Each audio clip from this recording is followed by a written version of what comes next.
Greetings! It is I, Cantus Naravan Dracovin, your Lord and Emperor here at the Dracovin Empire. And of course, we're talking Pathfinder 2e. I was considering a couple other things today, but I decided today we're going to finish up, finally, the Pathfinder 2e Ancestries.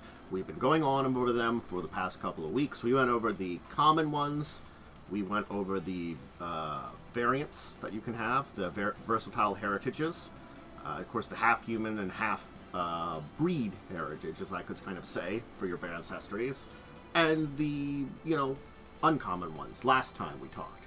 And honestly, finishing up the rare ones is a great place to go in.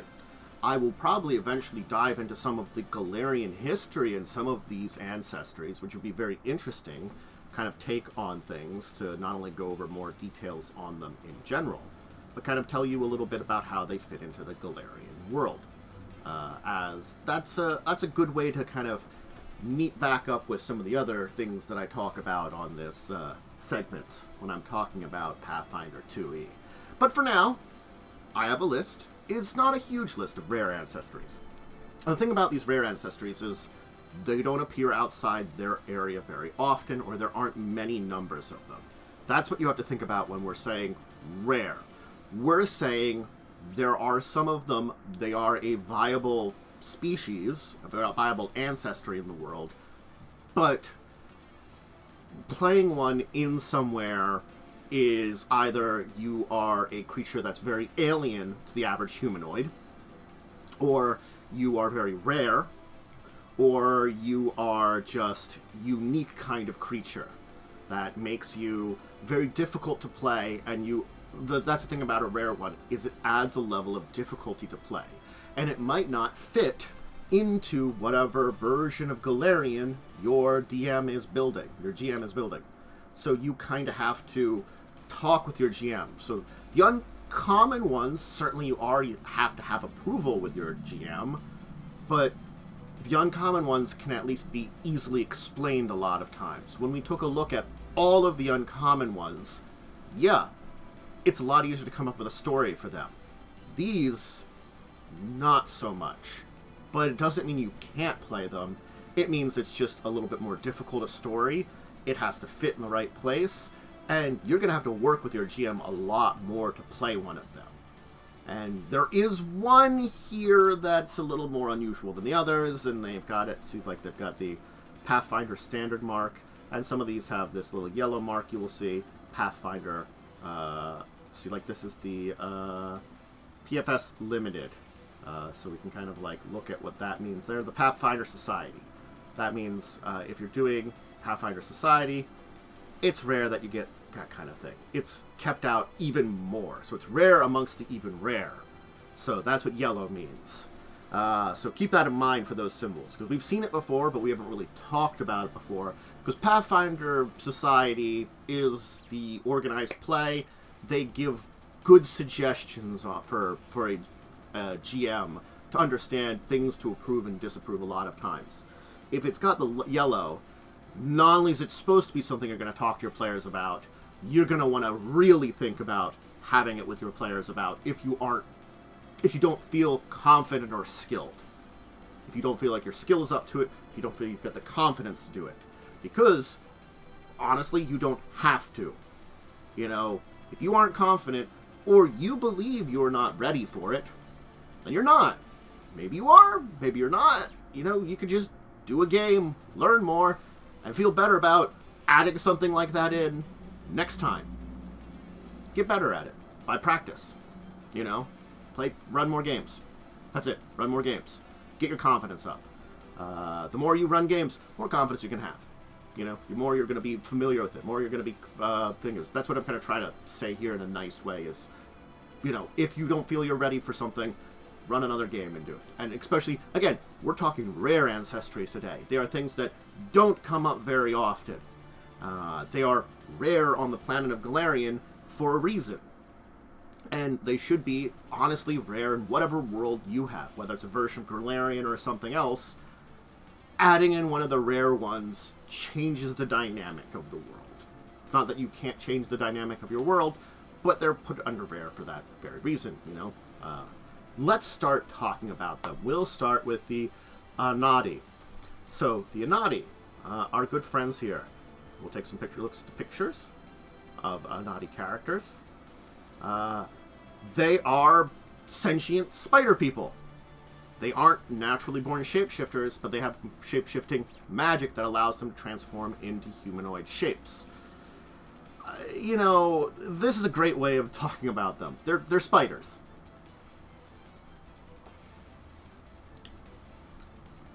So they were isolationists. They basically turned a type of magic for it's a transfusion and illusion, allowing them to take on a humanoid form. And most of their people know how to use that. So that's the best thing we can talk about it too. So, you know, it's a human-sized spider is your true form if you're playing one of these. With a variety of colorations. Yeah. And all Anadi possess the ability to have a humanoid guise, resembles any humanoid ethnicity, but usually blends in the region of your hatching. If you are from the Mwangi Expanse, you're going to be darker skinned. If you're going to be from something like Tien, you're going to be more, in our terms, of an Asian descent. Tien is the Tianzi, and the surrounding countries are more the equivalent to our Asian nations. If you're going to be, well, depending on where you are in the Inner Sea region, depends also. You can have various levels of tanning to, if you're very high north, probably pretty white, you know, up towards the Arctic regions. Some of them are. Some of them aren't, you know. Depends on where you're from. You reach physical maturity at 13 years, going through multiple phases of molting along the way, and you live to be about 80. So you're physically mature at 13, but societally could be a few more years after that, depending on your situation. Anyway, they talk about, of course, the society, the basic ones are very communal. You know, it's cooperation, mutual respect between their people. And they know how to deal with other people just because they've had to, because they are giant spider monsters. Well, I shouldn't call them monsters. That's rude. I should call them giant spider people. That's appropriate. I was trying to fall into the trap that most others in Golarian probably would. Giant spider monster. No, giant spider people. And that's the important mechanic there to talk about them. So, ability boost. Dex, Wisdom, and a free one. Flaw, Constitution. And you get change shape. Change into your human or spider shape as an action. In your human shape, you can't use unarmed tap granted by your ancestry. You aren't flat-footed for climbing in your spider shape. Can't use weapons, shield, or other held items or things with the manipulate trait. You don't have hands. The only ones you can take are cast a spell because, you know how to do that. Or simple interactions like opening and unlocking doors. You know, anything that has fingers and manual dexterity you can't do. But hey, you know how to cast spells with your good old spider legs. And you get fangs. You know, good things there. Let's talk about their heritages. Because they've got a couple of heritages here. So, you know, look here. We got some. And of course they mentioned the versatile heritages here. But you've got an adaptive one. You know...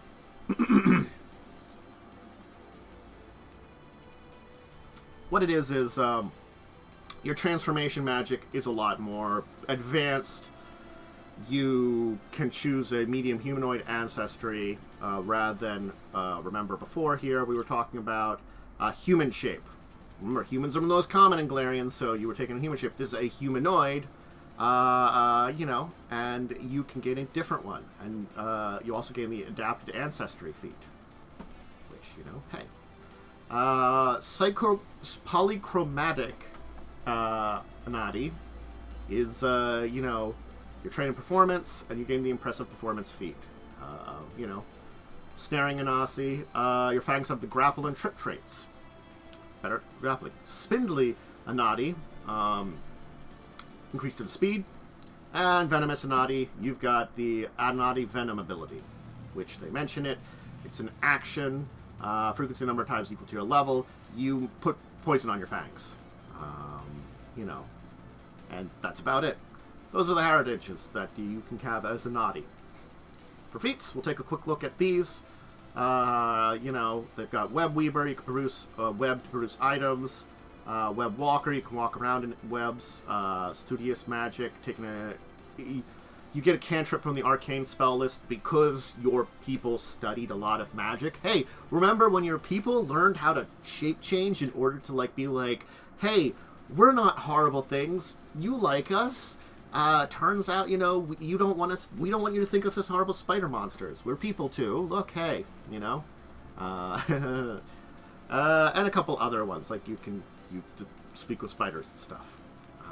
So a lot of interesting feats and stuff there for the Anadi.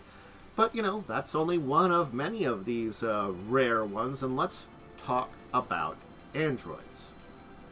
So, take a look at android here. And there's another one. So what are they? They're synthetic bodies and living souls is the best way to describe an android. This first sentence talks about it. It was during the Raid of Stars, an interstellar vessel from an off-planet crash-landed, scattered debris in Numeria, and some of these android survivors still walked Galarian, but most were created from technopods, basically wreckage of the starship that birthed these new ones. Mature bodies, newborn souls. They're both organic and synthetic. So you think, like, you get a new soul, but you have, like, a body of an adult. You don't have a childhood. You know, whoever used the pod, you know their language, and you know the motor skills of this area. You know, you've got your basic motor skills. You can move around. But, again, these are all things set in Numeria, so that's the region in Galarian you're coming from. They tend to be very rational, contemplative, very curious to understand the world around them. You value intellectual pursuits. These are great ways. Can forge emotional bonds, but, you know, it's very hard with non-androids because, like, you know, you are this weird hybrid of mechanical-biological almost, or mechanical-spiritual, I should almost say. And so you interpret and express your emotions very difficultly. It's not like if we're talking Star Trek, a Vulcan who's suppressing it. It's more like you are someone that didn't have emotional development, especially a younger android. You don't have a time period as an adolescent, toddler, all that stuff, to have more emotional development. You don't understand your emotions as much, you know. Which, again, their idea that they can be distant, uncaring can kind of come from that, but it's not true. Yeah. It's, you know, as I say, a synthetic foreigner, a fantastical world. Hey, Rain of Stars, spaceship crashed. Put this entire species on the planet. So they're creating humanity's imagery. The android foundries produce all kinds of humanoid kinds, all the kind of coloration, ethnicity, human body shape, gender identity, all that kind of stuff. You eat, breathe, and sleep like a human. You can't procreate biologically, though. You have microscopic nanites in your body, in your blood and stuff. They kind of controls. You get the tattoos that are located on your hands, forearms, face, and necks. And they kind of glow when you use your nanites. So it's basically your circular growth. You don't grow old either.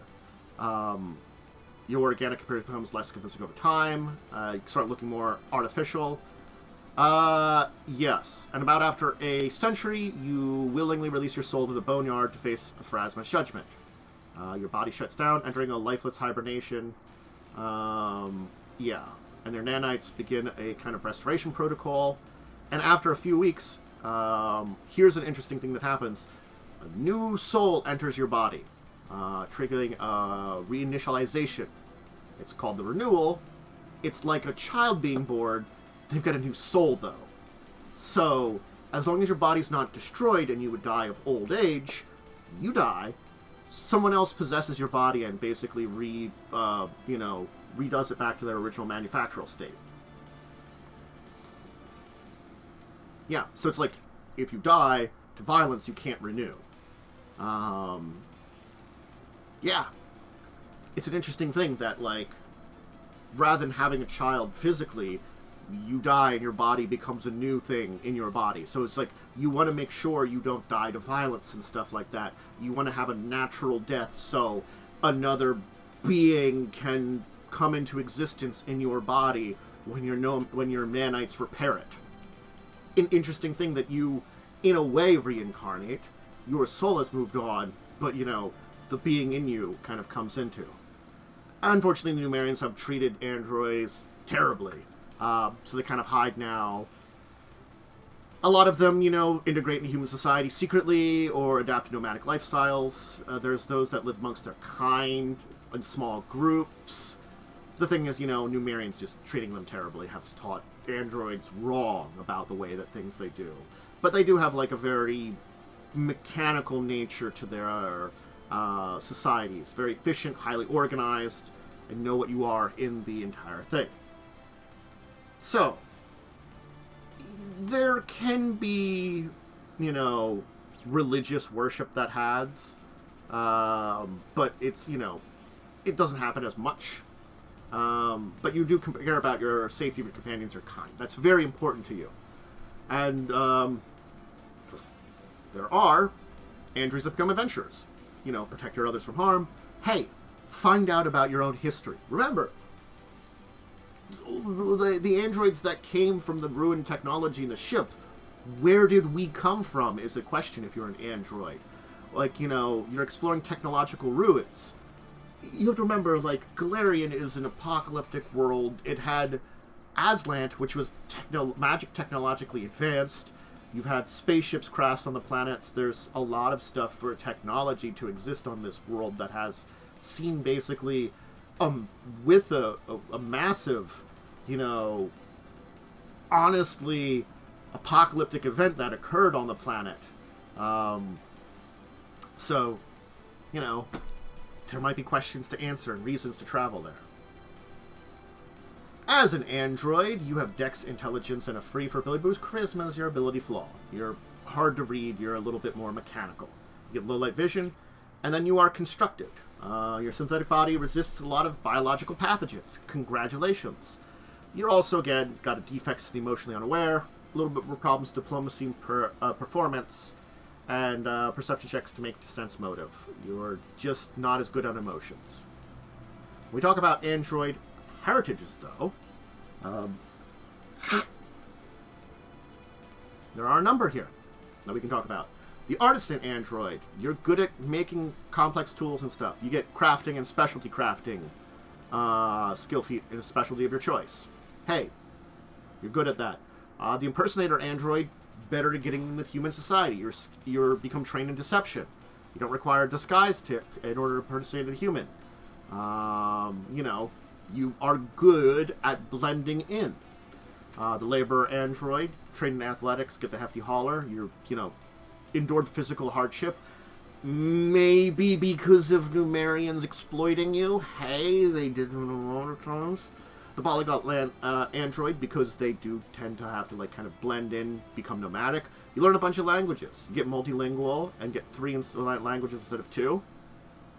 And the warrior android, of course, you originally kind of created as a soldier or security officer. You're trained in all simple and martial weapons, which can be helpful. You could be a warrior android that becomes a wizard. Now you can be sword wizard if you really want to. I like that idea. It certainly could be an option very easily with a warrior android. Android feats, though. Hey, you have lore on your own people. That's a good one. Cleansing subroutines, better getting toxic chemicals from your body, the emotion list. The thing is, yes, makes you difficult to feel more stronger emotions, so you get bonuses against things that would cause you those strong emotions, is the real bonus about it. The nanite surge, of course, is a very basic one that'll, you know, is a very good one to take. Is you can, when you're attempting a skill check requiring 3 actions or fewer, once per hour, gain +2 bonus to the triggering check. And then your circuitry glows for a while. It's honestly a pretty good one. You don't need to take nanite surge. not in, it does, it adds to other ones in the future. But it is good. Radiant circular, glow, and of course, proximity alert, help tell danger. So androids are a very interesting group of people, but again, they're rare. The birthing pods that create them, there aren't as many of those, and they're ancient from, the Reign of Stars time period, from a, terrible event that happened that caused their spaceship to crash and disintegrate neither. And there are still some androids which were basically not created in that, which were survived that crash, which survive to today. They are basically the progenitors, and, the technopod ones are the ones that kind of live like a normal android would. That, after 100 years, you shut down, your soul leaves your body, new soul moves in, it resets your body. So it's kind of interesting to say that there are ancient androids that are maybe built differently, built with a little bit more superior technology than what they had left over from a crashed Androffa spaceship. So yeah, if you want to learn about Androffa and all the interstellar stuff that happens, you can. It is a precursor to Starfinder, because guess what? In Starfinder, it's distant future of the Galarian area with, space travel and stuff. It turns out there was space travel all along before then. Now, automation. If we can take a look at some automations here. There's some similarities to the androids, of course, but they are intellectual constructs that... Because the androids are more like a bio-construct. You have to kind of think of it as. These are actual mechanical things that have actual souls. So the Chicasa Imperium was a human civilization merge after Arthfall. And, they had some advancements in civics and sciences, and they used a lot of technology. Basically, they became foes with things like the ancient Osirians, which are... Sirian, if I'm going to compare it to anything on Earth, very Middle Eastern Egyptian kind of civilization, desert dwelling, things like, mummies, pyramids, and stuff like that do link back to those cultures, but they are still different. I wouldn't just default to that, but there is some similarities in the real world. Look into the Osirians if you want to look more about them. But, they basically used magic to, screw over their legendary Golem army, which they were already cutting corners in because, hey, things to fight. Anyway, the automations were a pinnacle of the constructs, basically. And this conclave within them transferred their minds and life forces and souls into these constructs. And there you go. The Imperium was doomed, the Empire collapsed. Automations with these souls of people in their bodies are left to strive for themselves. And the big thing about it is there aren't a lot of them left today. They're scattered to the winds. It's been millennia.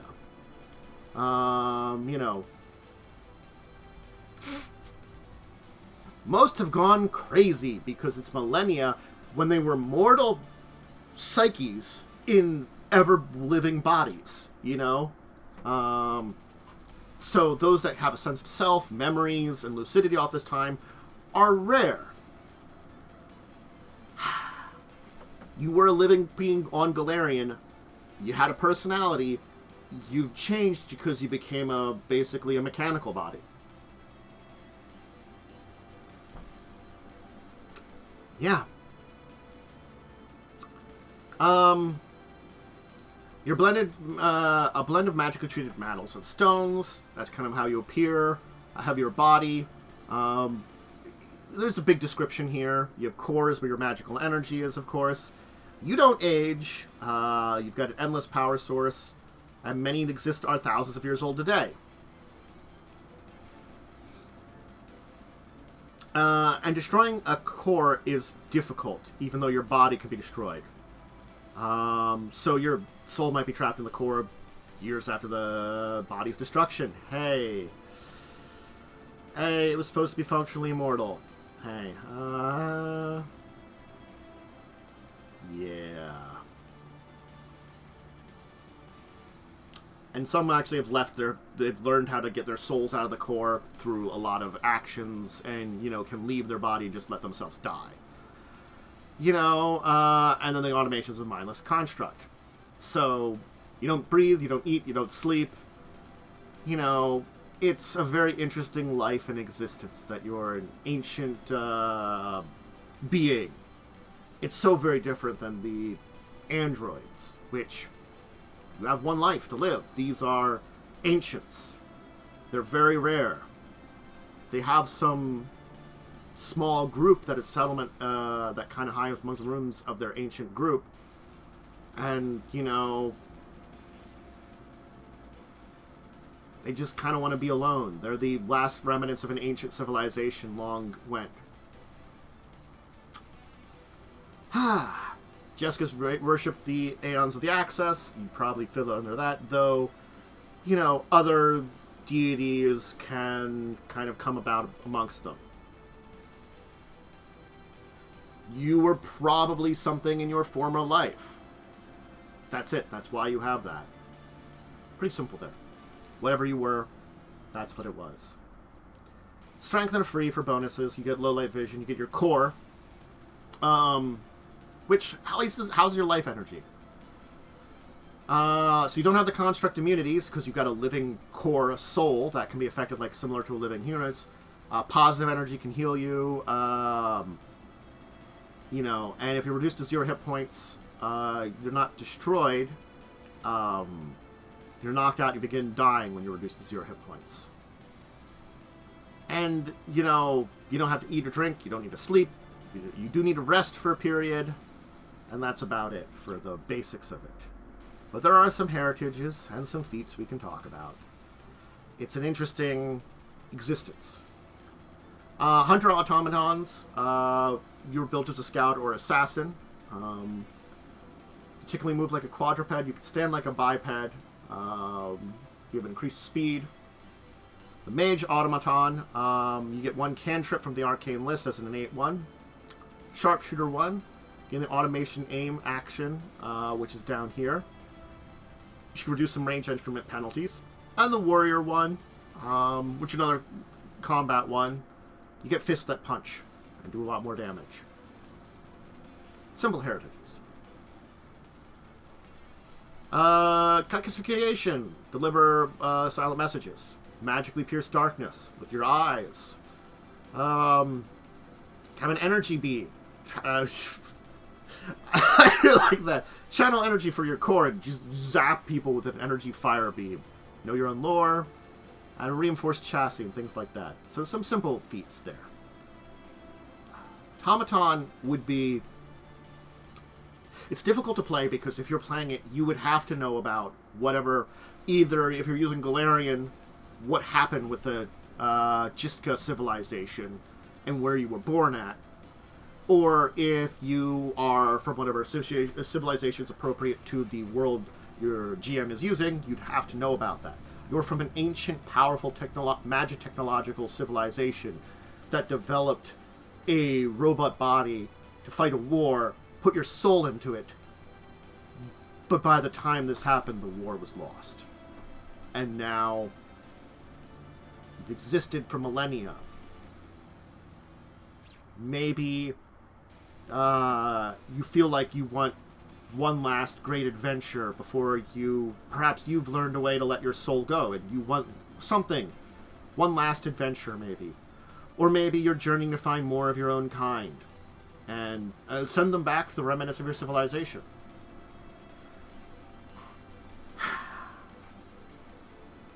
And the thing is, you have scattered knowledge of your time before you became an automation. You lost a lot of that in becoming one. And people might think you're, a construct, or that you know about what created you, when you probably don't. You could have honestly either been a victim or a volunteer. You don't know. But you are what you are now. Or maybe you have an idea of what it is. It is probably, of all the Ancestries, one that feels the saddest, but could have some great role-playing moments. That's why this is a rare one, because it's that difficult. You can see the difficulties of the rare Ancestries from these first three, definitely. And this is one that just, you can feel it. We're not done yet. We got plenty more to talk about, and they continue down this line with the Conrasu. Interesting looking fellows here. So here's the best, again, I'll use the words they used to describe it, and I'll take a drink of water here. Your shards of cosmic force given consciousness, whose construct innate exoskeletons to intervene in the mortal world.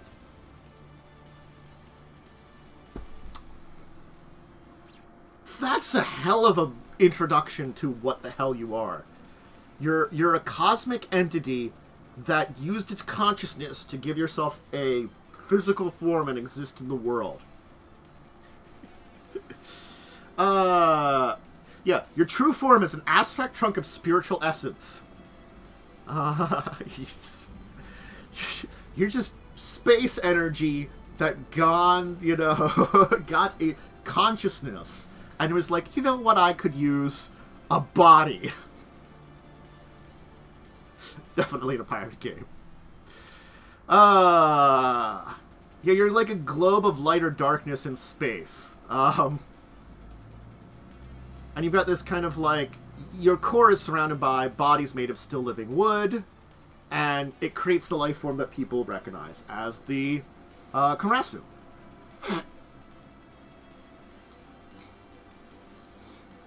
It's almost as if you're called to the humanoid world, that you exist as part of it. And you connect up with the Aeons, which are powerful powerful outsiders, and they are probably what's guiding you in a way, maybe directly or indirectly. As your body olds, your exoskeleton of wood, kind of ages, as a tree does, and you grow new arms and roots, because you are a living tree with the galactic energy essence in it.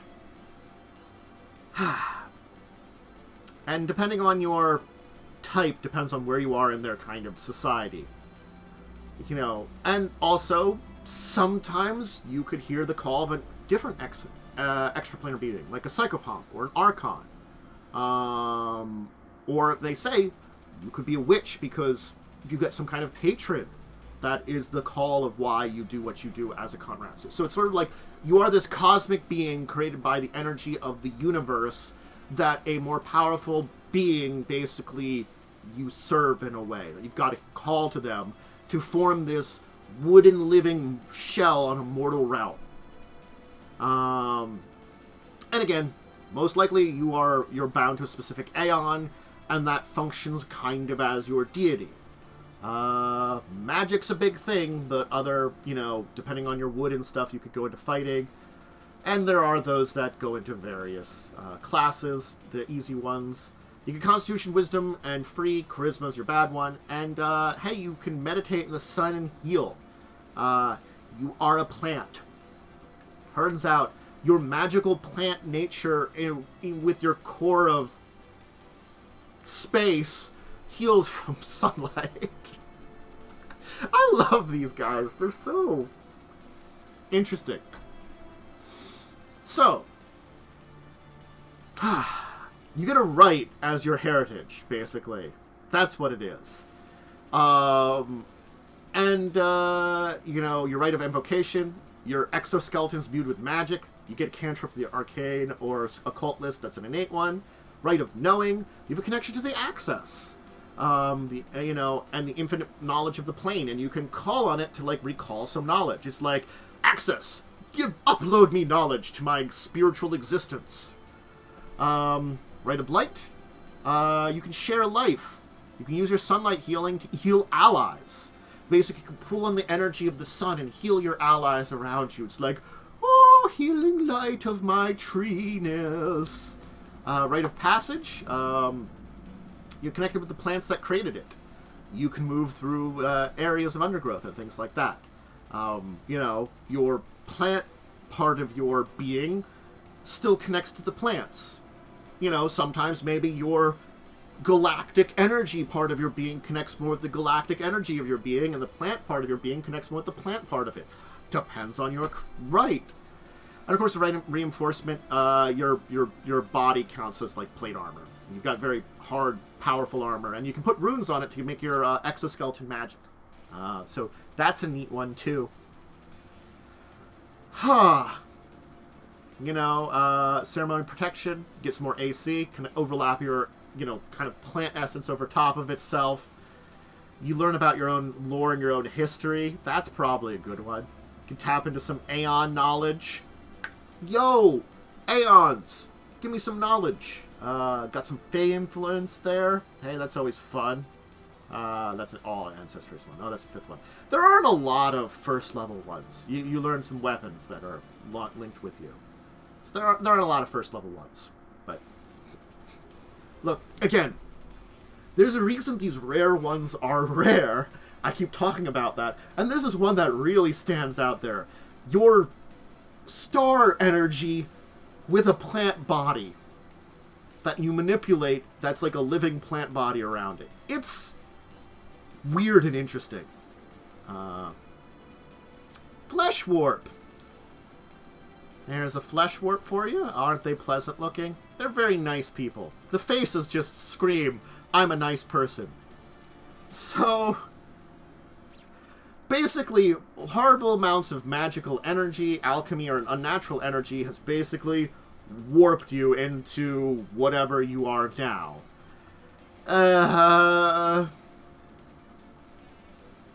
You know, it's magic and science that warps you together into what you are now. Horrible things happen. So you don't look like anything else, and you're just gonna have to figure out how the hell you look. Hi, Worm.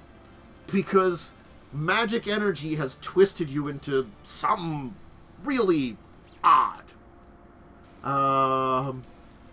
You will have an unnerving experience, or appearance. You're humanoid. You got weight. You, probably have 2 legs, 2 arms, and a head. You know, but after that,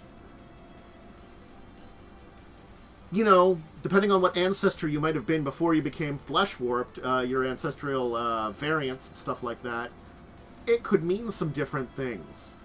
They differ a lot. You know, even if 2 siblings or 2 people that were near each other were flesh-warped by the same thing, they look different. You don't have enough of them to really have them congregate in their own society. They could have like a family group or something together on the outskirts of a society. That there could be a few of them that have like a small group in a city that have come together. You know, maybe a bunch of people that were created as flesh-warped in the same magical thingy that happened to create them. There's a lot of different things there. Hey, you're a horrible... Well, by most standards, you're kind of horrible, and probably by your own, because you've been warped into some kind of weird thingy by magical energies. Congratulations. Constitution of Free, or your ability boost, you get low light vision. And your anatomy's not normal anymore. You get some bonuses because of it. Congrats. It's really nice. We'll take a look at this nice person with face chest a bit more. Isn't he pleasant? She? He? Hard to tell on that one. Is that an extra hand or just the same hand? Is both hands on the same side? I don't know. They're flesh-warped. Hey. Let's figure out how kind of you flesh-warped. They's perfect for a flesh warp. Because honestly, you might be a they then, after what happened to you with magical, alchemical energies that, you know, choose that. I'm gonna butcher how to pronounce this one. Cataphractic flesh warped? You kind of a battle-hardened skeleton and cartilage and stuff. Basically, your skin is kind of armor, and it helps you bear armor. Basically, your skin's built in a way that your like flesh is built in such a way it allows for armor to hook onto you better. You're better built to wear armor because of your horrible your weird nature. The creative Fleshwarp, somebody basically stitched you together. Hey, they suggest scientists in Ustalov do a lot of this stuff. Thanks, Ustalov. I talked about it. There are those that Frankenstein monster things. Maybe you're a Frankenstein monster. Congratulations. I'm sure other countries do it too, but Ustalov's the one they really have to point out here that does it. I can't help but laugh at that one. I talked about that in one of these things already. Go check it out. You don't need to eat, and you can't starve. Congratulations. Discarded Fleshwarp. Basically, someone was studying, like, biomancy or mutagenicist, and you were a mistake. They threw you away after creating you. Mutated one. Uncontrolled magic affected you. Maybe you're in the mana waste or another area of it, and it changed you. You know, there you go. Better to get rid of persistent bleed damage. The one before, better with transmutation effects. Shape Rot Fleshwarp. You were the victim of flesh warming. Flesh warping. And, you know, it dealt you some psychic damage to your existence. But you can protect it against more mental strength, because your brain and your mind have already been fucked up enough as it is. Hey, you're better against more of it. The Surge-wise Fleshwarp, you've got cilia on your body that attune to Wellspring of Magic. Become trained in occultism. Technological Fleshwarp. Hey, some technology in Numeria from various things that happened in Numeria basically affected you. Congratulations. That's a Fleshwarp. Yeah. You were some kind of humanoid, whether or not you probably remember your existence before what happened. I don't know. Or what you were before what happened. I don't know. Hey, living weapon. You learn part of your form to become a living weapon. You get to attack. That's kind of neat. Deep vision. You get some dark vision. And aberration kinship. You know, I've been warped into this kind of like I should have totally broke Umber. It did. I've been changed by some kind of magic into this horrible kind of creature that is like a manifestation of madness and magical depravity or alchemical depravity. I'm great with other creatures that are similar to me. You know, I can get along with them. Oh, hello, Umber Hulk. Hello, Aboleth. Want to chat?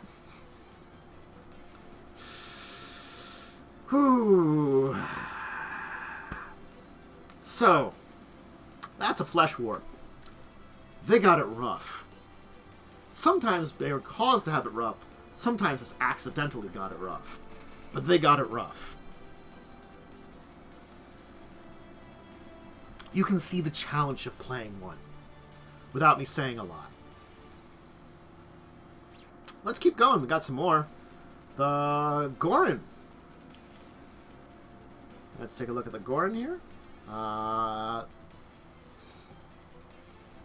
So, they are plant people created by a long-dead druid. They have a kind of immortality through their seeds, unless those are destroyed directly. There was a war between Geb and Nyx very long ago. A renegade druid Goris created this plant life in the inhospitable land. Basically a flower that would kind of exist. And it created a seed-like body, you know, produces a seed. The oil withers away, the soul enters the body, so produces a new body. Basically, you kind of lose some memory and personality when you're kind of reborn. You almost have to think about it that you reincarnate through a seed. That, yes, you are sort of the old you, but you're also a little different because you have reincarnated. died and became a seed and were reborn from it. So you do have memories of your past lives, kind of, and maybe...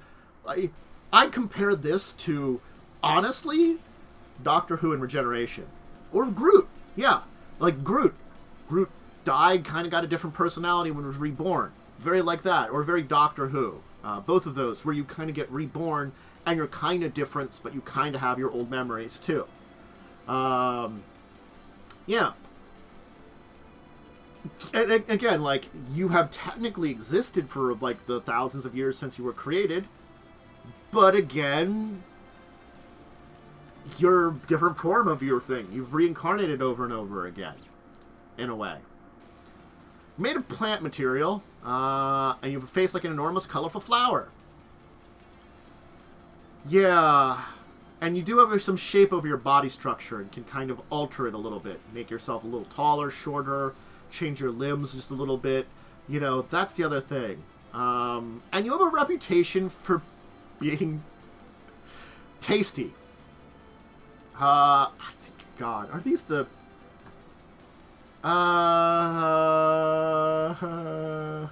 Oh, you were! Oh, God. I forgot. These are the people that I've heard mentioned before. I forgot. These are the people that were created to be food. They were. They were created to be a food source by the druid that made them. But things happened, and they took on a humanoid appearance. Unfortunately, yes. They time and predation has taken a toll. There's not a lot of them left. It's the unfortunate thing.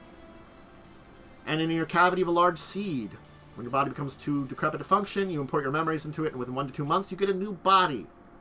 You're left vulnerable during that time. You don't have a gender, because you don't. You're a plant. Though again, like, some of them may copy, you know, having masculine and feminine forms. Many just don't bother. Depends on, I guess, what they prefer, or what they preferred when they started doing this kind of thing. But since you're delicious, you know, a lot of wild animals might seek you out and attack you, because you are delicious.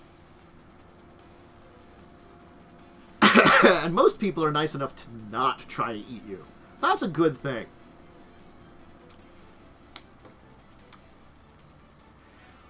Oh. So, you're from Nex, originally. You work with local governments, which is good. You remember a lot of times because, again, you're ancient. Oh. And they do sometimes have communities. Look, you know, it's an interesting existence, being a delicious plant person. Constitution and free, low light vision, photosynthesis. You get food for your sunlight for your food. Yep. That's about it. Ancient Ash as an ancestry. Your memory is sharp and clear, and you remember so much. This one is you become trained in a skill of your choice and become expert in that skill. Effectively, you retain a bunch of your memories from past existences. You're good at it. And you take that to being a skill that you have. And Enchanting Lily, you have a sweet smell to you. You're trained in diplomacy and gave bonuses to making an impression because of your sweet fragrance that attracts people. A strong oak. You're basically kind of sturdy, good against being grappled or tripped, and saving throws against things that, you know, would restrain you, knock you prone, all that kind of stuff. And a thorned rose. You get a reaction of wicked thorns because your body is covered in thorns. That you can, like, when someone hits you with a attack, you can basically stab them with a bunch of thorns.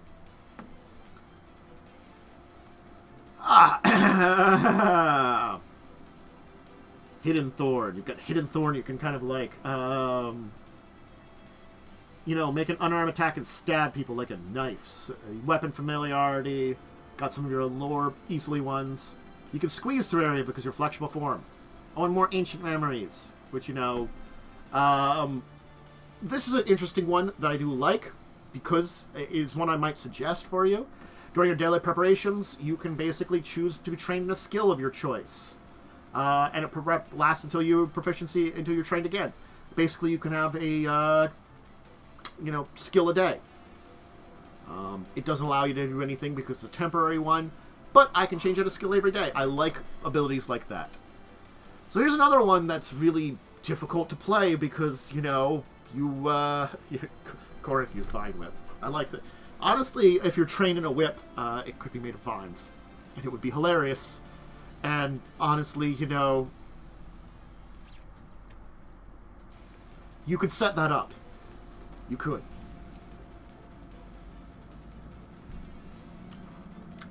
Poor, poor, delicious plant people.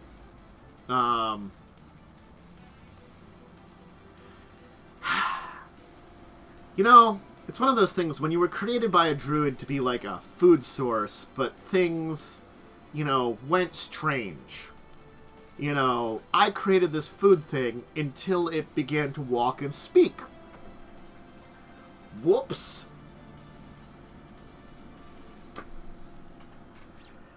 I do love, and also, like, they are crazy, a lot of these ones. That's true. That's very true. And some don't need food sources. They're always interesting. Let's talk the Goloma. There's a look at the Goloma. There's another one. They are looked at in a way because they look very dangerous. They're intelligent. Can be as dangerous as any creature that's intelligent on Golarion. But they have all those eyes that they have, you know. And they're from the Mwangi regions. Some travel out. But they've got a very different kind of perception and mindset. And that's the thing is, you have a very strange physiology in comparison to many other creatures. You're a humanoid. You know, your feet and hands are covered with thick layers of chitin. You have an all-out wedge face made of smooth chitin resembling a wooden mask and 8 gelatinous shining eyes. You've got like kind of like the big mouth jaw on the bottom. Very animalistic. Bony crests. Your head's coated in a black fur hair. That is filled with thousands of tiny peering eyes. Your black hair is. So that's a thing that, you know, did we see that there? Oh, look, little eyes in your hair. That is a thing. And those eyes tend to squirm and look around. You know, you're very alien to the average person. This is something that is very true. And, you know, plenty of people would be horribly unsettled by this entire thing that they would encounter. That's the issue for you. You know.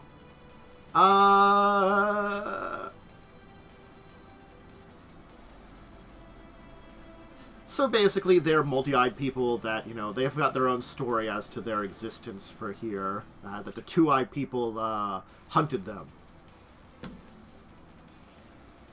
Hi, Gift. So they're very vigilant people because, again, their alien nature has led to a lot of prejudices, and their very monstrous nature. Again, you know, they look at other ancestries to people to be paranoid of, and very hyper-vigilant. It's less that, you know, in modern-day Golarion, they get the short end of the stick, but because of a lot of ancestral things, and there are plenty of people that would treat them badly, you know, they have that vigilance and stuff like that. And again, you know, they've got paranoia for everything there, too. They're very focusing on their own survival. Self-sufficient. And again, not a lot of them leave their area. That's cool. Building your own ancestry is fun. Learning about all these different ones is a good way to look at it. So sort of like, you being outside of your people is a rarity to begin with because, you know, hey, my people are a very alien species to the average one, and, like, you know, has certainly been a lot of mistreatment and stuff like that. So, you know, they've got their stories. You travel with other ones. That's where you feel most comfortable.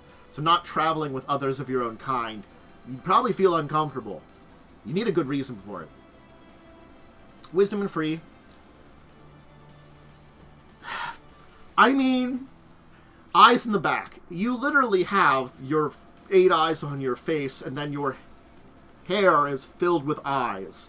You can see in all directions. Though you can focus your vision, though, too, is the thing.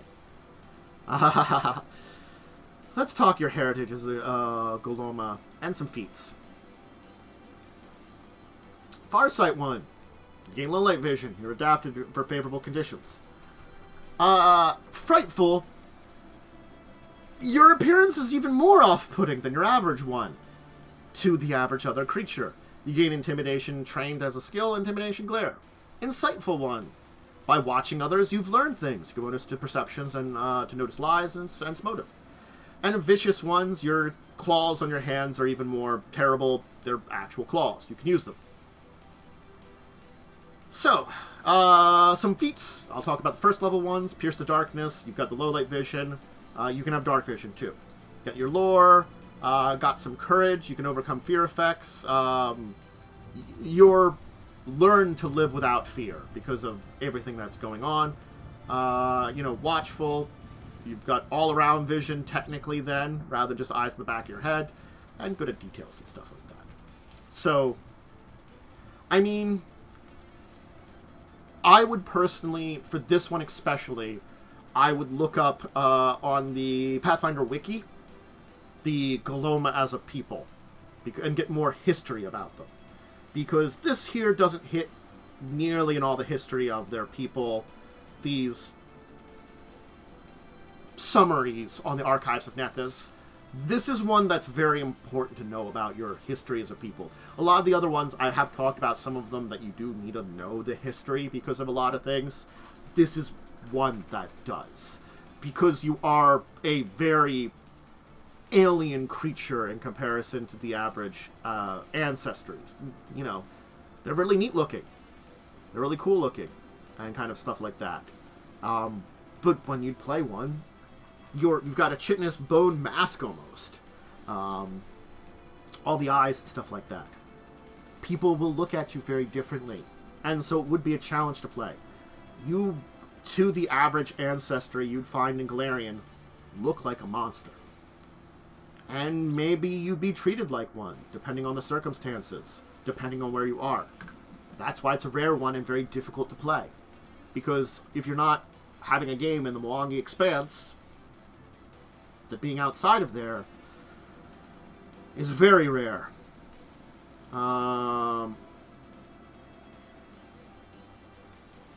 You know, and those are, and again, wandering outside of Mwangi in general, because it's like, you have a few that have wandered outside of their small communities into the Mwangi society. You know, they look at things differently. They have a different mindset. Wandering the world, ooh, gotta have a real good reason for that. Not that you couldn't. Not that you couldn't have a great story for it. But it's gonna cause some issues. Let's take a look at another one here. Our good friends, the Kashrishi. Take a look at the Kashrishi here.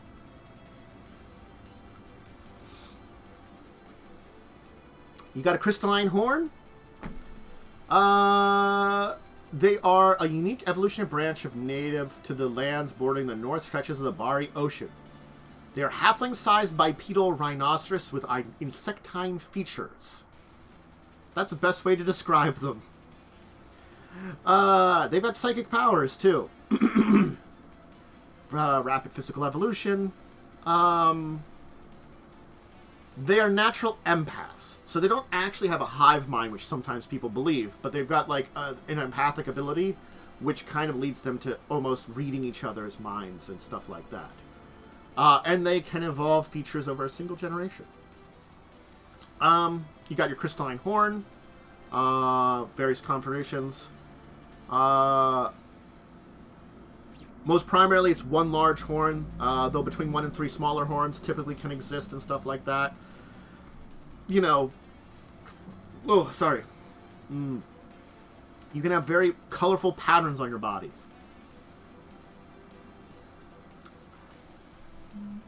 Even with their stature and their size, they're terrible at hiding. I mean, you know, like, you've got a crystalline horn that flares magical light. That's not easy to hide. So they're very honest, kind, they're not very deceptive, and, you know, they don't want bad emotional reactions from other people. Because they're a natural empath and stuff like that. They have monogamous relations, and they don't have a particular preference towards gender pairing. They fall in love with someone and end up with it, or whatever, you know. That's the kind of thing in their thing. And, you know, it is an important thing for them for intimacy, because when you end up with someone, when you get the most intimate, you open up your mind fully psychically to the other person. So, hey, you know, they're on the island, find small groups on island Jamali. Jamori. Jamore? How do I pronounce that? Am I getting it correct? I don't know. And smaller ends. Sometimes they venture the inner sea region rarely, beyond the impossible lands. Probably to explore, to check it out. But they, you know, have some issues. They don't have a natural enemy, too. So, they're very rare as adventurers. Very rare. They come from a small area. There's not a huge amount of them. And most are fine with not leaving their home.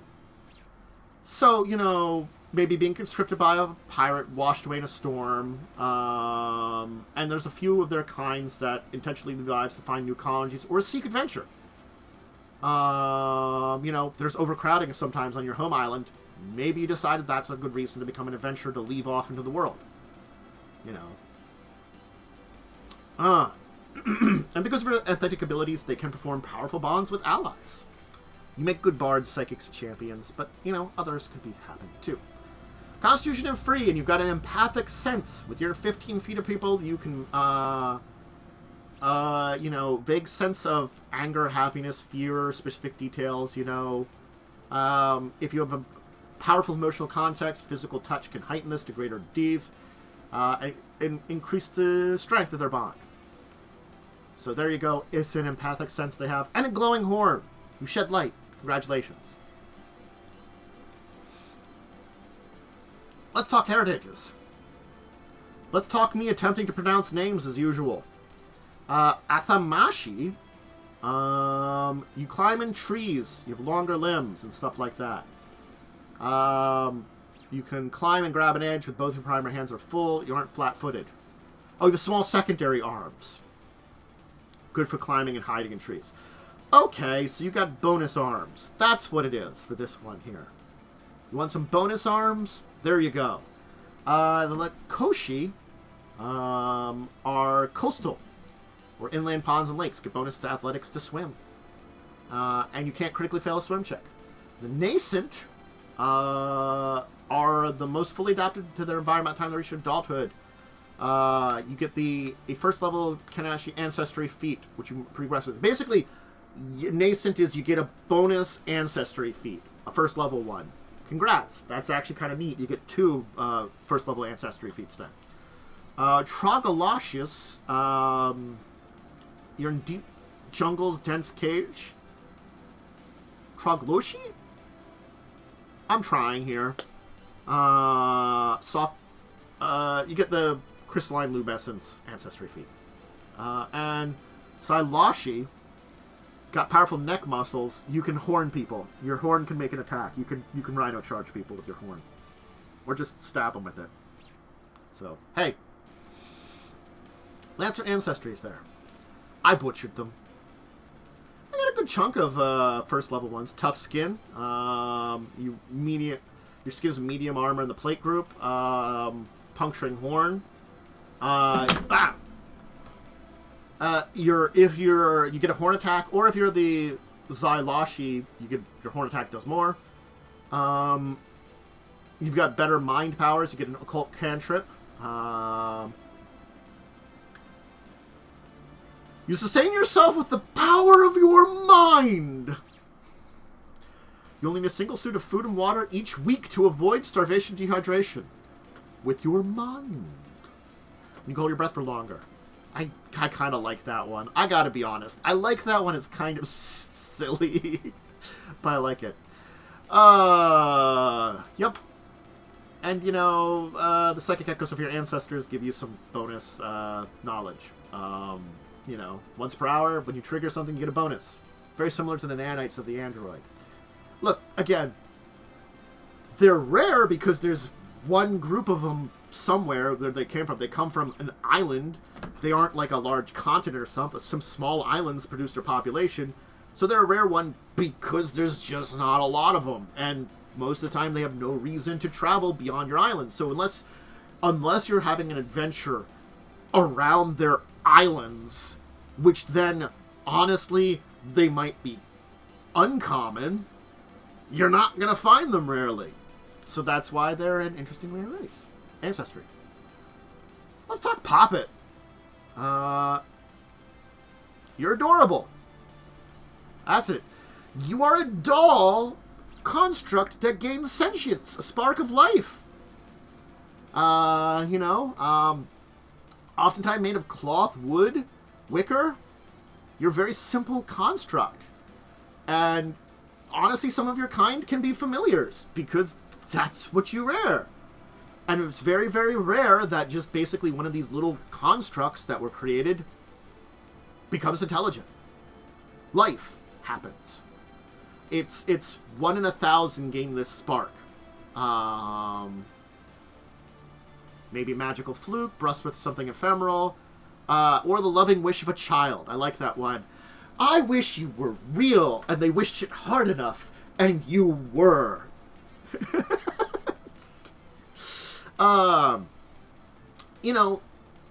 They might be friends with their current former owner,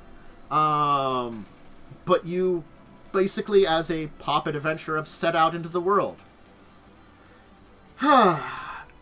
You're basically a humanoid and a construct. Gives you some benefits, some drawbacks. Your body's made of wood and wicker, cloth, leather, tin, stuffing, delicate clockwork. Fire, bad for you. And you're probably made to look like whatever ancestry you were built along with, whoever created you. You're a little doll, humanoid doll, honestly. And you're sentient. That's the thing is, you might not know when you first gain sentience, sort of kind of thing.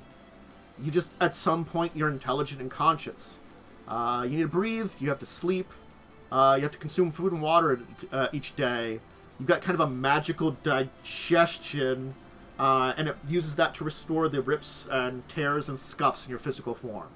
You don't age, but you do wear down from physical form as well as mental activity. And, your body and mind can live for about 30 years. So you don't live a long time as a Poppet. It's a short life for you, but it's life. You were granted this, and you have it. You got life. So that's the thing is, you're so rare. It's going to be rare to meet another of your kind. You're not going to really find them very often. So there really isn't a society. And you live with larger creatures. Sometimes you're creators, sometimes not. And a lot are city-based because, hey, your existence as a Poppet, as a non-intelligent one, probably came about in a city. So yeah, pretty simple there. You're small, con, charisma, and free. Got dex as a flaw. You get dark vision, and then you're constructed, so you get bonuses there. But you are flammable. For whatever, you fire bad for you. As a Poppet. Ghost Poppet. You wake up in a bit of another's life force or fragment of their soul, possibly, but not always, at the moment of the death. Found its way into your body. So you get flashes of it before life. That's an interesting way that you came about for existence. Someone I know died. I got, a portion of that in me. That usual kind of thing that happens. Stuff Poppet. You've little inside you other cotton, sawdust, and dried leaves. You don't take damage from falling. Toy Poppet. Take the form of a child's doll. Or toy. You're tiny. And of course there's the rules for being tiny there that happens. You got some issues. There are rules for handling tiny PCs. And, it's fortunate that it's right here in this link. I'm just going to open it. Special rules. Look at these here. These are special rules in the Ancestry guide that any good GM that's allowing any of these really needs to read about. Flying PCs, riding PCs, and tiny PCs. Yep. Those are rules for, someone else that rides another tiny PC just using their mount or something like that for using someone as their mount and stuff like that. So check out those rules if you're allowing this. But that's the toy Poppet, then you'd be tiny. Wind-up Poppet. You're made of soft metals such as tin or silver. You're kind of clockwork. You have to wind... Provided you wind your metal tabs in your body a few times each day, you don't need food or water to survive. You still need to breathe to ventilate your internal mechanisms, and sleep to give them a rest, like other Poppets. But you can wind yourself up rather than eat or drink. And the Wishborn Poppet, you were wished to life by an innocent person, by a child, by emotional desire, and you're living proof a hopeful spirit can overcome obstacles. Gives bonuses against emotional and fear effects. But I do like that one, that you were wished to life. Isn't it a wonderful thing? Wished to your existence. Hey, some feats. Harmless doll. You look like a harmless doll. Hey, it's easy to have unlimited. Helpful Poppet. You aid someone better. Quadruped. You got 4 legs. You got better speed. And washout. Toxins slip out of your body. That's a Poppet. That's a living doll. That's an interesting one to play. Hey, well, look at that. We're reaching the bottom of the list here. I love these rare Ancestries. I'd be careful about allowing a player to play one, and I'd be careful about playing one myself. But they've got such great personality and flavor, is the thing about all of them. Should we have the Shisk?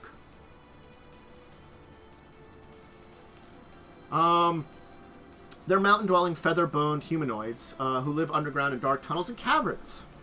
And they've got fascinations with esoteric knowledge. They are rarely encountered people even within the Mwangi expanse where they originate from. Very low calorie diet of insects and vegetables. Rarely compete with others or seek out trade. That's an important thing about that. Have a tight-knit society, wary of outsiders, and they don't really attack them outright. And they've got a very verbal and musical history that they pass down. So, have similar people ranging from deep tan to deep black. Lighter than their body size may indicate from having hollow bones. They have no body hair. Instead, their backs are covered with vestigial plumage that now grows only as bony quills, resembling calcified pin feathers. Can't fly. These spines are longer than their arms, as if they once had wings. Eyes are into slits in the sunlight and very warmly colored. Yep. 2 prominent narrow fangs The front teeth of their jaws. Very vampiric.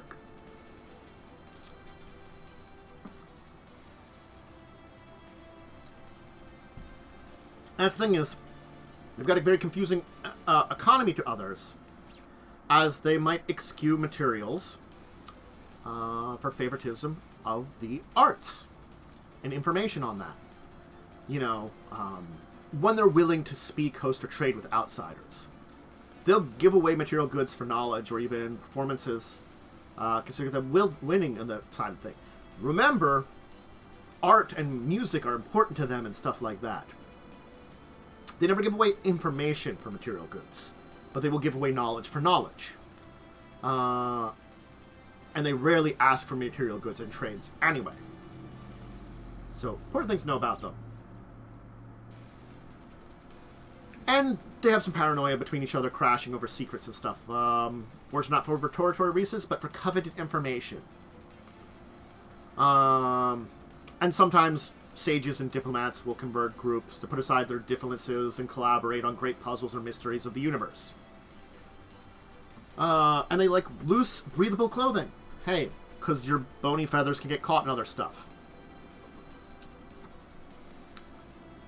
And simple hobbies like sunbathing. I like that one too. Intelligence is a free one, and you get dark vision. Let's talk about your heritages and feats if you're a Shisk. Shisk. Shisk. A lore keeper, Shisk, you know, you grew up with the ancient secrets. You're trained in one lore and one other intelligence or wisdom-based skill of your choice. You become expert them at 5th level. Pretty nice one there, some extra skills. The quill coat one, defensive masker, maximum break off your quills in an attacker. To defend yourself against pesters or other people. You've got barbed quills as a reaction, where, you know, someone attacks you, you stab the crap out of them with your quills. Once per day. The Spellkeeper Shisk, you get a primal or occult cantrip as an innate spell.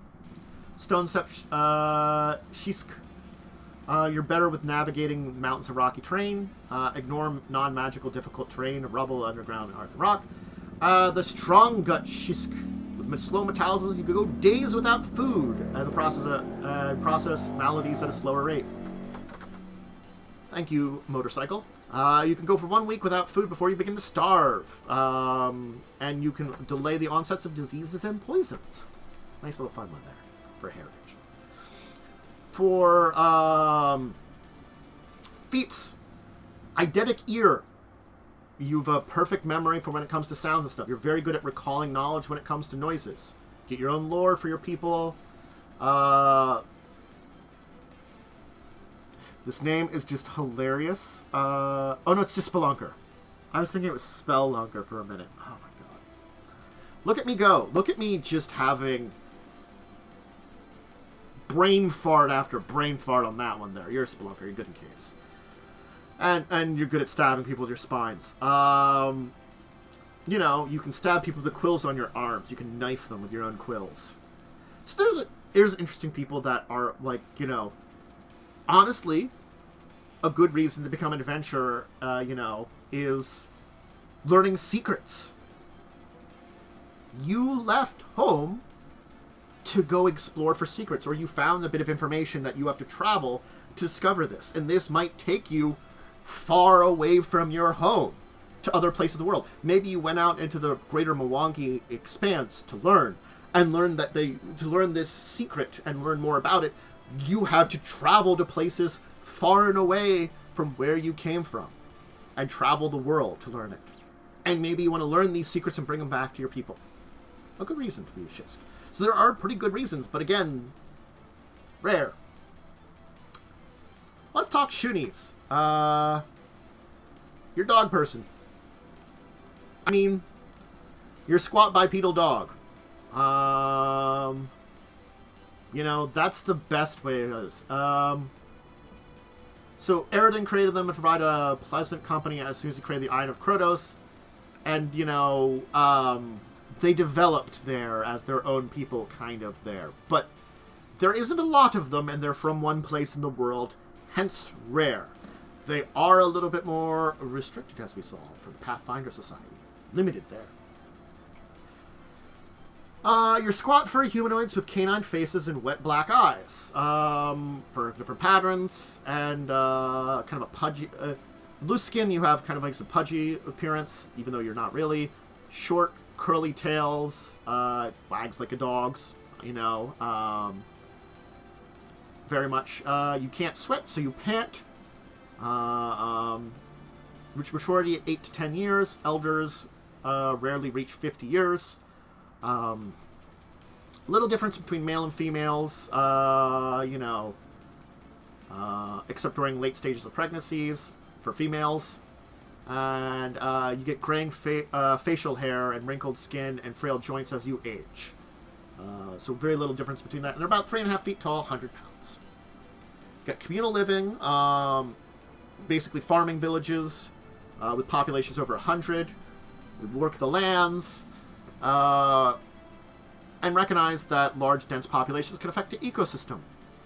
And they work together to fend off any dangers. And explore cultures of the inner sea regions. They have short lifespans. They're very happy-go-lucky people. You know, there we go. And few Shoonies are willing to leave their homeland and face the unknown. So that's the thing, is they say, like, if you become a Shoony adventurer, something dramatic or life-altering, if not tragic, occurred to you. Maybe you're traveling for riches to bring back to your people, avenge a kinfolk, bravery, ingenuity. There's a lot of things on legends there, but there could be reasons to leave your people. They're rare, but it could happen.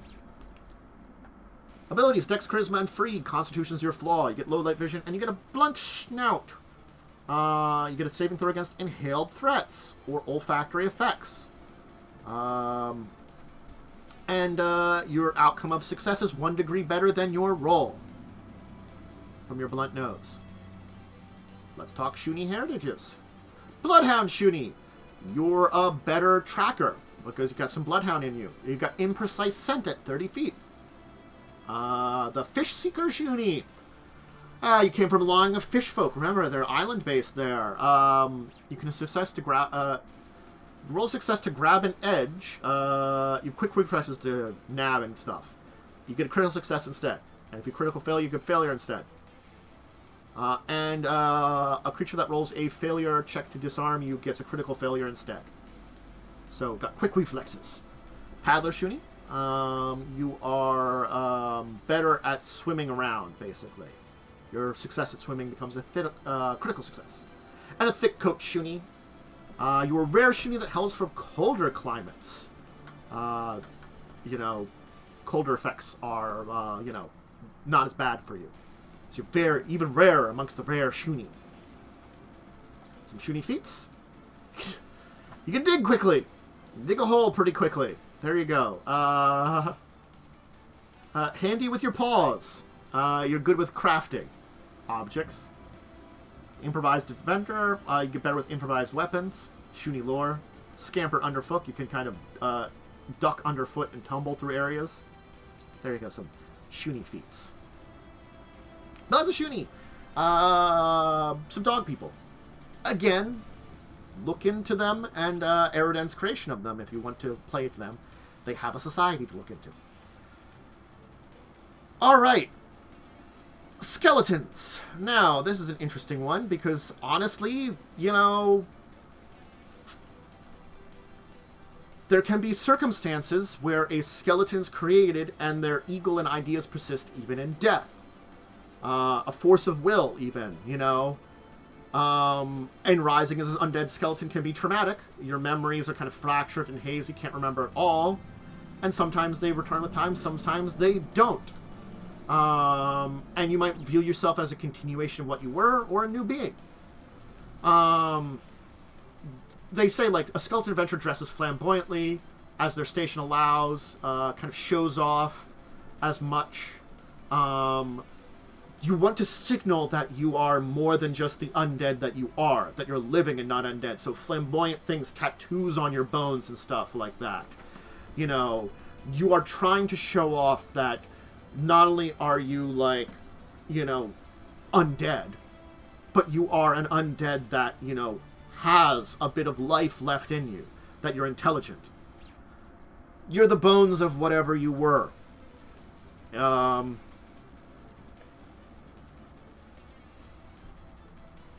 you had hordes, wings, or tail, they're skeletal.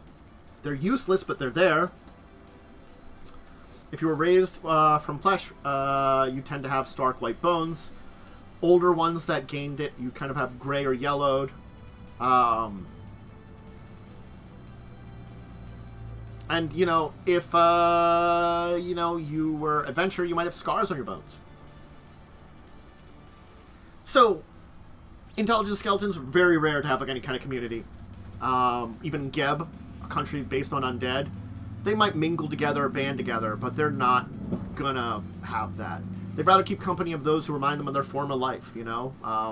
If I'm a skeleton of a goblin, I might want to hang out with goblins. And if you're in a Geb, you're a Geb, so you might be treated as servant class and really don't have upwards mobility because they look at you, even on the undead level, as a lesser undead. Outside Geb, you're probably more solitary. Disguise yourself, because you might have to have the trouble of being accepted by the living. You are undead, possessing your own body. And basically the idea is an intelligence skeleton have managed to stave off the corruption of negative energies. Some, you know, and wouldn't be evil there. Others have lived into it and become evil. Maybe towards the alignment of your creators even sometimes too. So, while evil is very common amongst intelligent skeletons, it doesn't mean you necessarily have to be. And some worship gods of death, like, that are especially undead. And there are some that worship things like Shellen, who is a deity of anti-undead, but their idea is they wish to fight against a deflective influence and some kind of greater purpose from why they were created.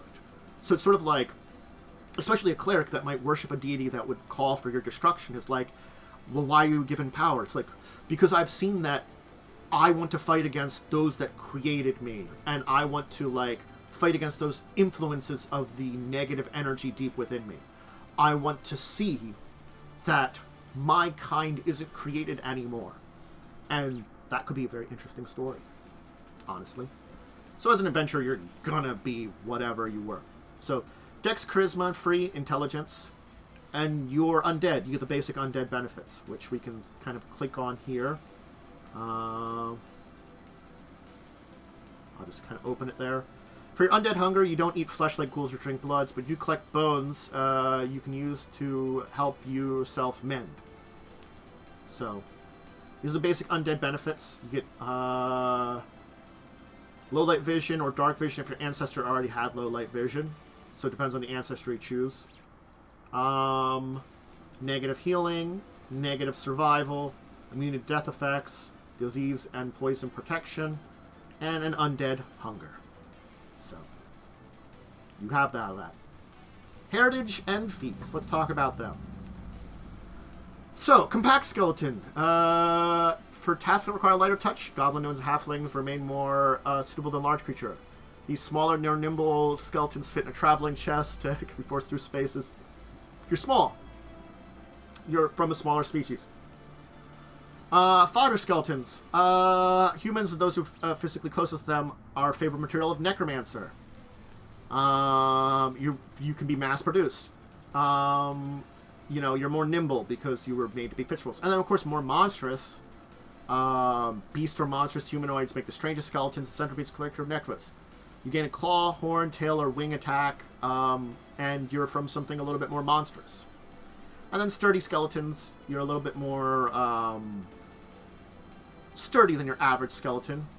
These are usually things from dwarfs or orcs, or a creature with sturdiness. You gain more hit points from your ancestry and the die hard feat. So, just kind of where your bones come from. As life as in death, you gain the adopted ancestry feat and choose an ancestry, and basically matches the skeleton heritage you were in. If you were from a small heritage or small ancestry originally, you know, it should match your adopted ancestry kind of thing. Collapse. You can collapse into a pile of bones, which is kind of hilarious. I like this one. Like, this was, an enemy strikes you with a critical hit. You just collapse into bones temporarily. And while collapsed, you're flat-footed, can't take any extra spams. You reform your skeleton. You're just like, clack, clack, clack, clack, clack, clack, clack, clack, clack, clack. You just, like, collapse into the bones. I love it. It's so hilarious. And play dead. You just pretend to be a skeleton. Because you are one. And you get some undead empathy. You could be like, look, you know, I can speak with the vampire. I understand his ways. Look, this is a difficult one to play because you are undead, and it does create... You're not humanoid. You're undead. You have a very difficult existence. Negative energy heals you, not positive. A lot of things happen with it. You know, again, you know, it creates a lot of interesting elements to it, though, too. Let's talk Sprite. So, your diminutive fae from the first world. You know, this is the basic fae a lot of people think of. Sprites. And there are sprites on the material plane that live and exist there. You know, they come from the first world, from the fae world, but there are generations that exist there.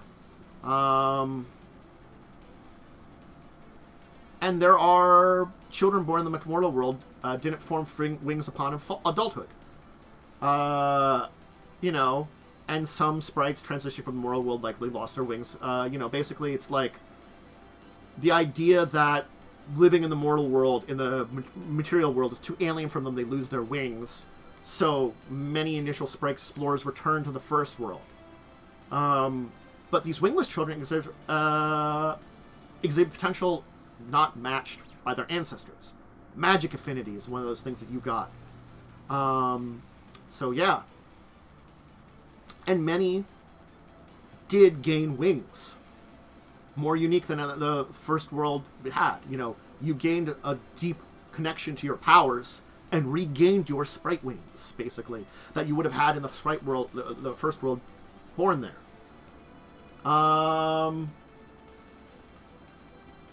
The wingless are those that potentially become heroes and villains, including the PC sprites, slowly grow wings over time as their magical potential manifests. Some never grow wings at all. Other sprites, more humbler, desperately grow wings when they reach full adulthood in innate magic. Yeah, so your little sprites, little physical fairies from the Kirk world. Tiny reclusive villages in the material plane with abundant magic. So, you know, PC sprites are marked from adulthood as destined for great things. Basically, something marked you as a destiny for a great thing, and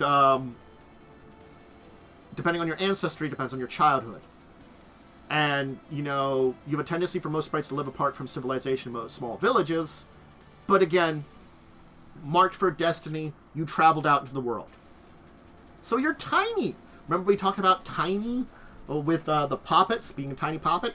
Guess what? Sprites are just tiny. You get Dex, Int, and Free. Strength is your flaw. You're tiny, of course. Magical strikes. All your strikes are magical, whether unarmed or by weapons. And you've got low light vision. Let's talk heritages and feats. Draxi. You're akin to fairy dragons, tracing back a heritage back to the death of a mighty fairy dragon in the first world. You gain touch telepathy, being kind of communicate when you're touching someone with that. A Grig, hide in quarters of a cricket, and adore art and music. Gain bonus in athletics and high jump, and Ghost Town has a innate cantrip. Luminous ones, you glow. You know, that's about it. You just glow. You can extinguish, rekindle, or change the color with a single action. That's a concentrate trait. But you shed light naturally.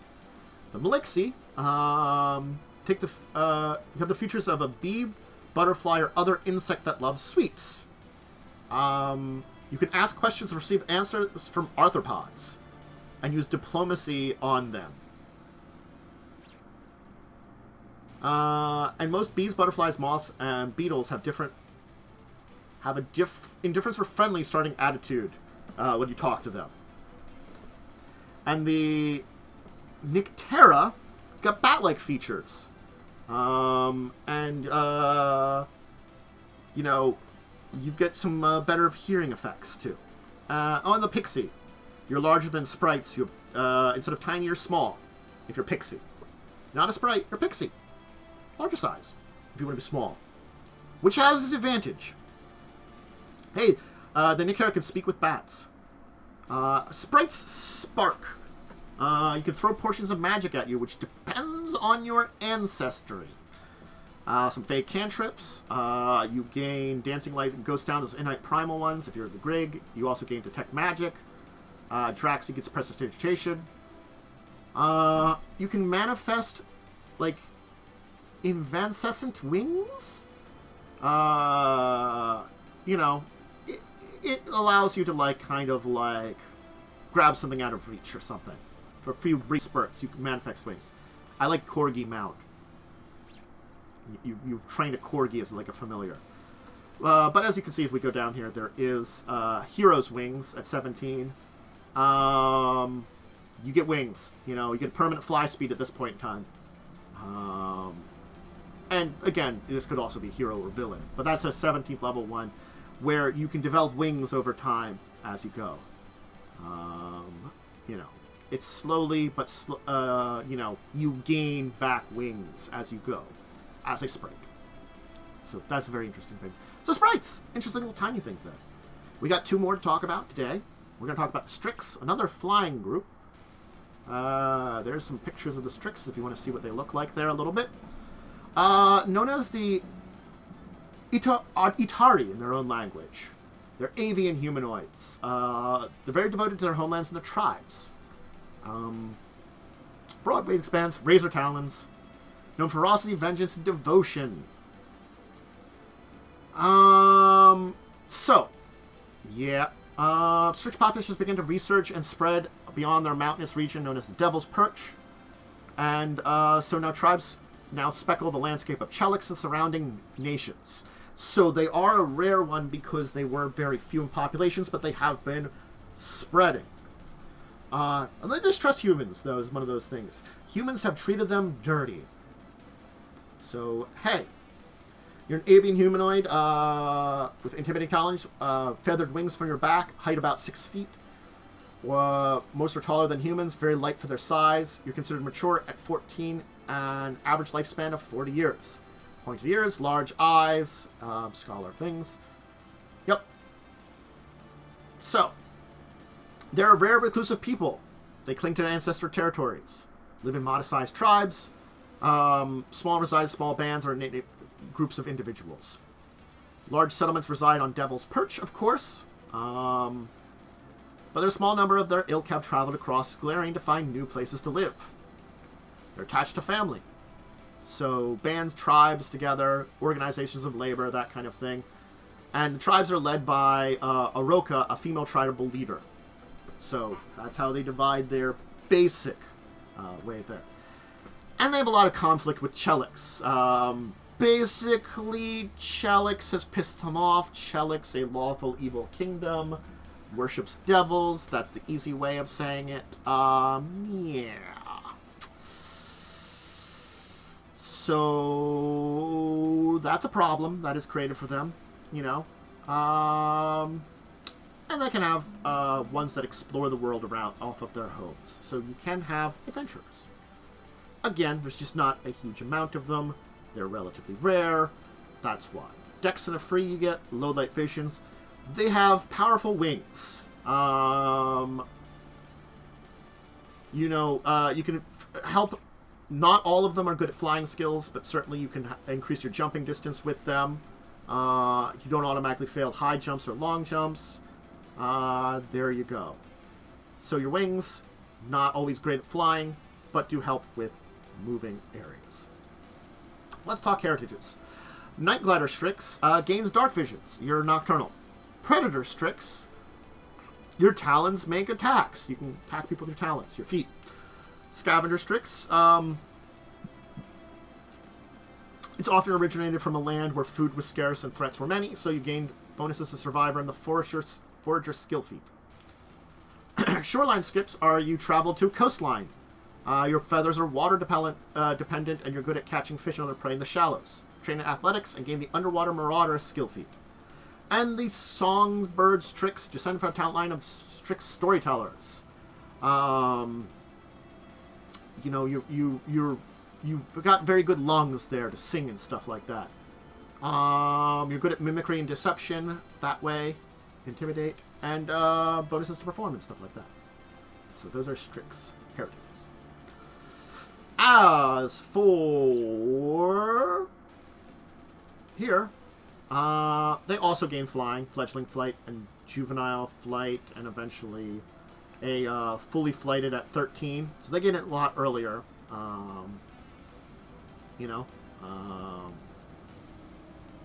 Constant flying at 13. So they do flying as a skill. They get lore, defender, your feud with various other peoples gain you bonuses and stuff like that.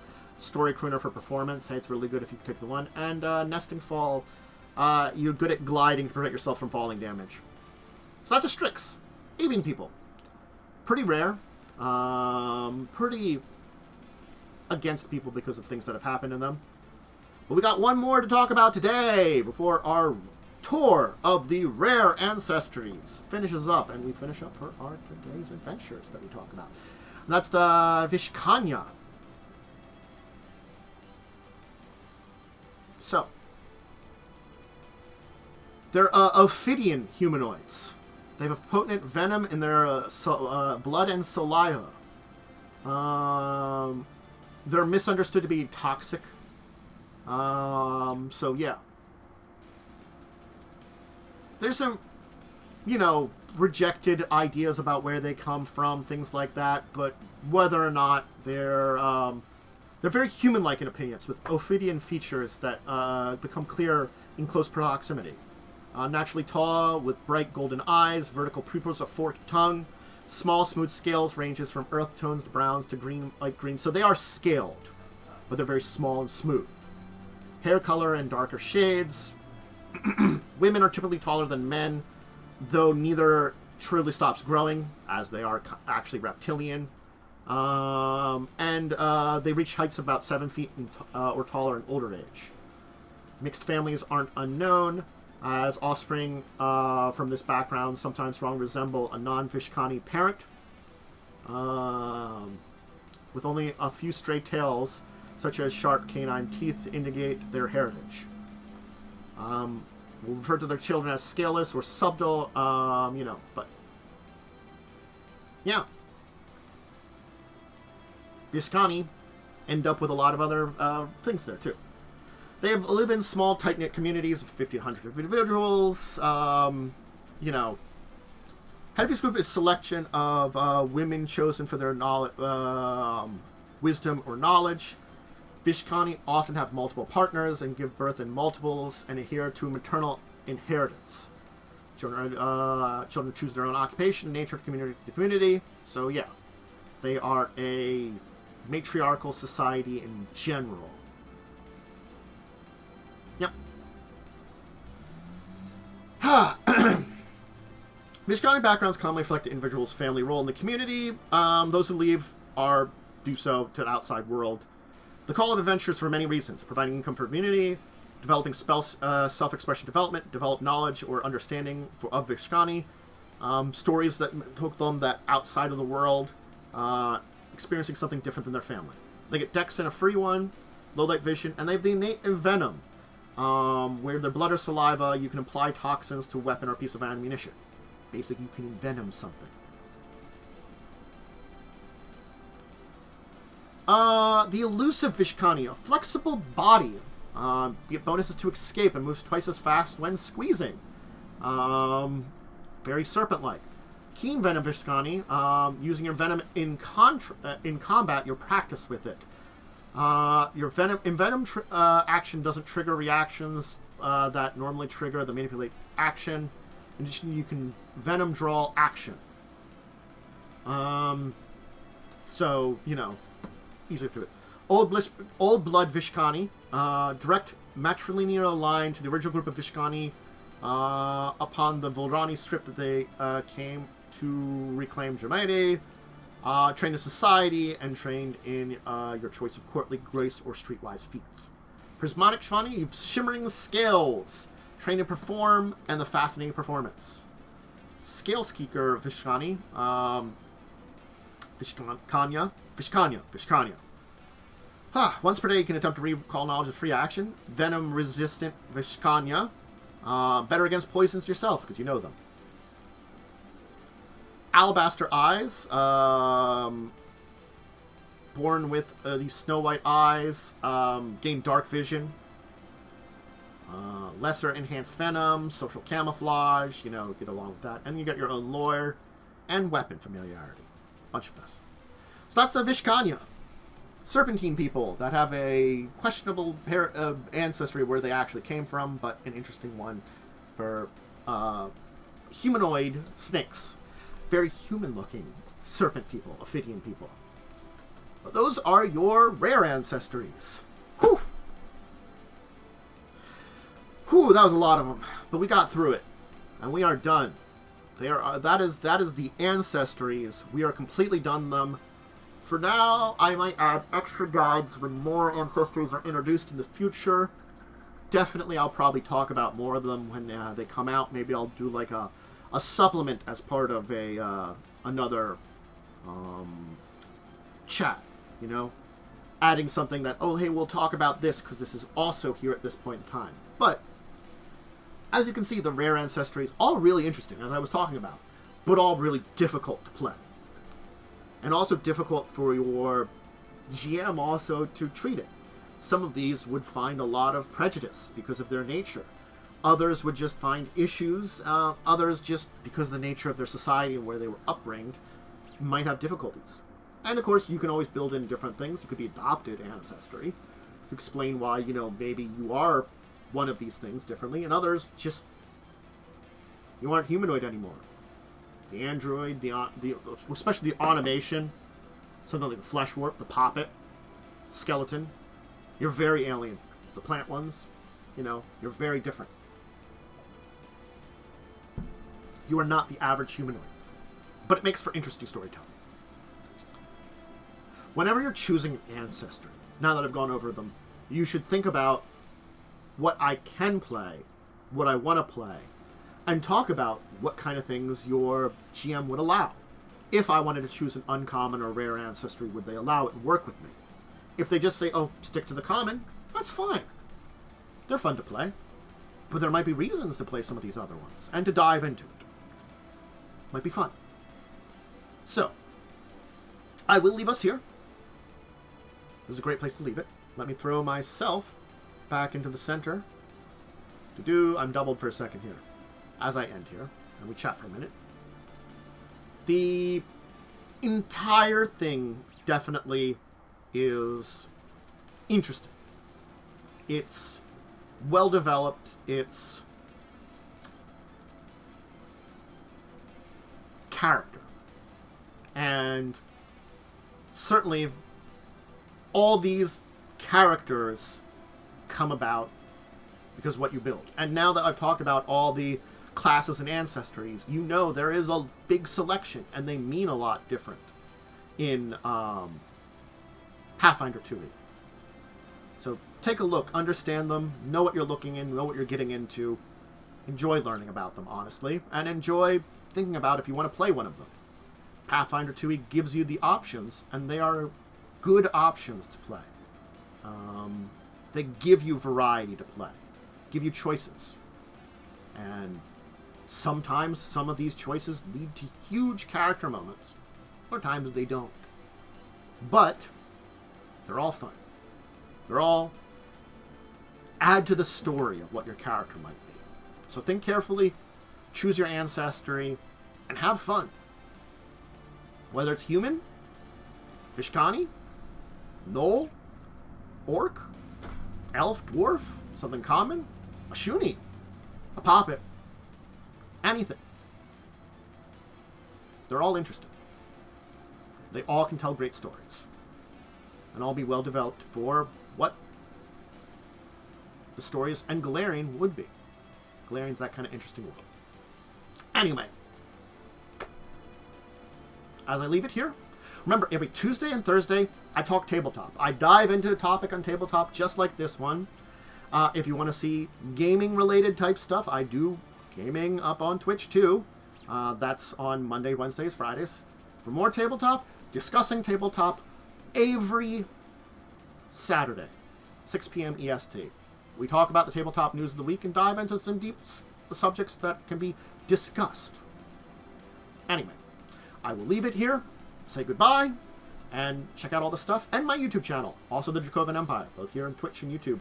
And if you're on one or the other, go check out the other one, you know? If you're joining me from YouTube, maybe go and join me on Twitch.